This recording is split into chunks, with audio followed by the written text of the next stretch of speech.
We're keeping things super simple today. I'm going to show you 3 versatile techniques to create soft lighting in your product photography. Now, all my fellow photographers will understand that scenes do not set themselves. So let's set that up first because they don't just magically appear. What? I'm getting irritated. So we're going for a really simple scene today. I'm just using a background and a couple of products. So I've gone with a green background because I think that will suit these products. That's the extent of it.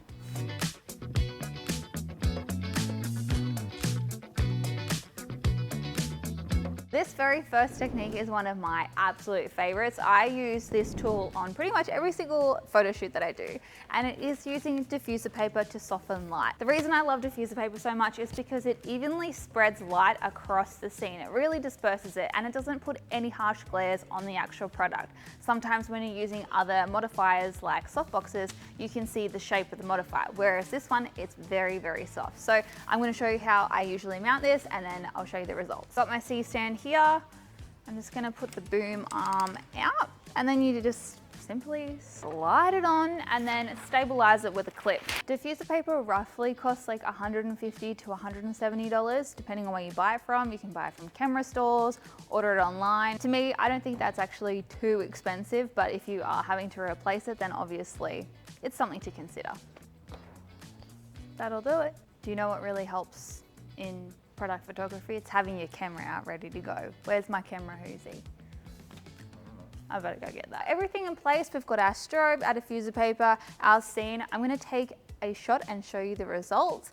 And now, if this is a little bit too dark for you, you can always add a piece of foam board and put it on the opposite side, and that'll just lift those shadows. So it's really as simple as that. It's one strobe, diffuser paper, and a piece of cardboard. Okay, this is the most common type of modifier to get soft shadows. So we could use an octagon box. This one's a parabolic one, or another type of softbox is a square, strip. There's so many different types of softboxes that you can get. I'm using this one because it's quite large. So the larger the softbox, the bigger the spread and the softer the light. So I'm going to attach this, I'm going to show you the results. So these softboxes just attach straight to the strobe. And this one is quite handy because it actually folds up as well. So you can easily store it if you don't have much space. Again, you can do one with or one without a bounce card, depending on the style of photo that you're going for. I prefer a very lifted shadow, so I'm going to pop this back in.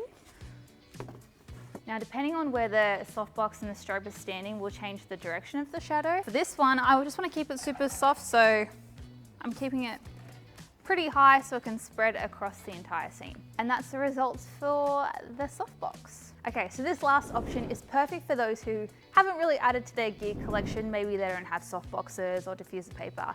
You also could be in a really confined space, or you have really low ceilings. So all you're going to do is get rid of all the modifiers, and you've just got your strobe, and you're going to point it upwards and point it at a wall. So what it's going to do, it's going to hit the wall, and then it's going to bounce the light back to your scene. The reason it wouldn't work for me is because our ceiling is so high and it's got nothing to bounce on.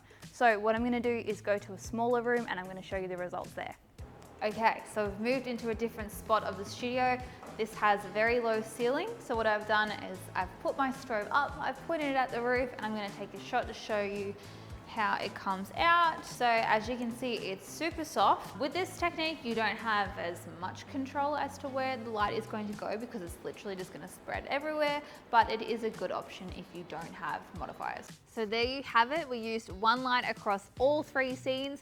Just changed the technique and tools of what we're using to create the soft shadow. It doesn't really matter what you use. There is a way to make it happen regardless. So we had our softbox, our diffuser paper, and we had it bouncing on a wall. And as you can see, the results are very, very similar. I actually struggled a little bit when I was editing to know what was what. You can make anything happen with product photography. You just have to think outside the box. If you want to go that one step further and know the details of our camera settings, how we set up the strobe, anything content creation, you can join the waitlist for our course that's coming very soon. It is a complete content creation course where you'll be learning things about photography, lighting, strobes, set design, and everything in between. So if that's your kind of thing, join the waitlist. It is coming very, very soon, and we're super excited. All right, Hoosie, let's clean the studio up and let's go home. Bye, guys.